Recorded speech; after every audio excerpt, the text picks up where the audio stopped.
देखो यहाँ पे हम लोग क्या लिए हैं, एम डैश। एम डैश क्या है, मिरर, मिरर हमारा दर्पण है, ठीक है। और ये जो व्यक्ति है उसकी लंबाई क्या है, एच व्यक्ति की लंबाई है। जब भी हम लोग इसका प्रतिबिंब बनाते हैं तो हम लोग दोनों छोर को लेते हैं, ठीक है। तो पहला हेड को ले लेंगे और दूसरा ठीक है। तो हेड वाला से जो किरण गया वो पी पर टकराया और वापस हमारे आंख पे आया, क्योंकि हम लोग देखते तो आंख से ही है, ठीक है। एफ वाला जो किरण गया वो क्यू पर टकराया और आया कहां पे, आंख पर वापस आया, दोनों पी पर वापस आ गया।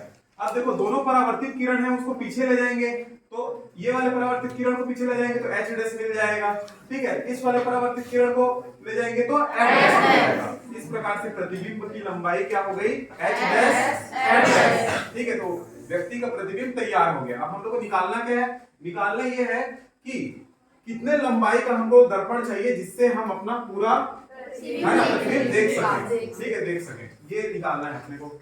अब देखो यहाँ पे दो त्रिभुज बन रहा है। पहला त्रिभुज बन रहा है HPE और ये छोटा त्रिभुज हो गया, और बड़ा त्रिभुज बन रहा है EQF।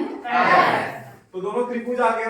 तो दोनों त्रिभुज में हम लोग क्या किए, हम लोग को चाहिए होता है लंब, है ना, अभिलंब। तो अभिलंब खींचेंगे, PR इसमें आ जाएगा और QS इस वाले में आ जाएगा, ठीक है। मतलब HPE वाले में जो लिए हैं हम लोग अभिलंब लिए हैं PR, और EQF में अभिलंब लिए हैं QS। और जब हम लोग जान रहे हैं जब अभिलंब जहां पे आता है वहां परावर्तन होता है, परावर्तन जहां पे होता है वहां परावर्तन का नियम लगता है, ठीक है। परावर्तन का नियम लगेगा तो I1 किसके बराबर हो जाएगा, I2 किसके बराबर हो जाएगा, चित्र में भी दिख रहा है I1 R1 के बराबर, I2 R2 के बराबर, ठीक है। अब देखो ये छोटा वाला भाग को मैं यहाँ पे बड़ा किया हूँ, ठीक है। यहाँ पे देखो HR किसके बराबर है, RE के बराबर, जो किसके बराबर है, HE/2, ठीक है। वैसे ही सेम SE किसके बराबर है, SF के बराबर, और SF इक्वल क्या हो जाएगा, EF/2, ठीक है। तो ये हमारा पहला हो गया, ये दूसरा हो गया। अब देखो हम लोग को सीधा लेना है इसका आधा हाइट, आधा लंबाई को लेंगे। किसका आधा लंबाई को ले रहे हैं, दर्पण।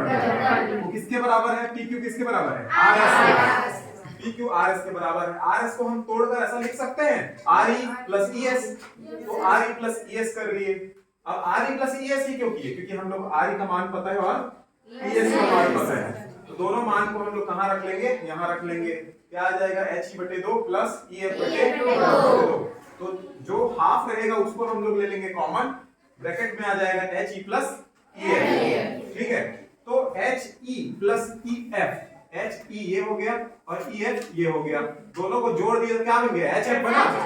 तो ये आ गया हमारा HF, तो HF/2 हो गया। इसका मतलब क्या है, ये PQ क्या था, दर्पण का लंबाई था, तो दर्पण की लंबाई PQ चाहिए थी, और HF क्या है, व्यक्ति की लंबाई, तो व्यक्ति की लंबाई का आधा। इसका मतलब दर्पण की लंबाई है कितना होना चाहिए, व्यक्ति की लंबाई का आधा होना चाहिए, ताकि हम अपना पूर्ण प्रतिबिंब उसमें देख सकें। समझ गए। अब देखो नीचे ये QM डैश है और नीचे ये क्या है, SF। तो QM डैश इक्वल क्या हो जाएगा, SF, ठीक है। और ये QM डैश किसके बराबर है, EF/2 के बराबर है। ये भी QM डैश इक्वल SF है, और SF किसके बराबर है, HF/2, मतलब EF/2, सॉरी यहाँ पे EF है, EF/2 के बराबर है, ठीक है। EF/2 का मतलब क्या है, मतलब हम लोग जो दर्पण लगाएंगे, दर्पण जहां पे लगाएंगे वो हमारे आंख के एकदम सीधे स्तर पर होना चाहिए, प्लस हमारी लंबाई का आधा होना चाहिए। जब इतना कंडीशन रहेगा तो उसमें हम लोग अपना पूर्ण रूप से प्रतिबिंब देख सकते हैं। तो ये है पूर्ण प्रतिबिंब बनाने के लिए दर्पण की लंबाई, ठीक है।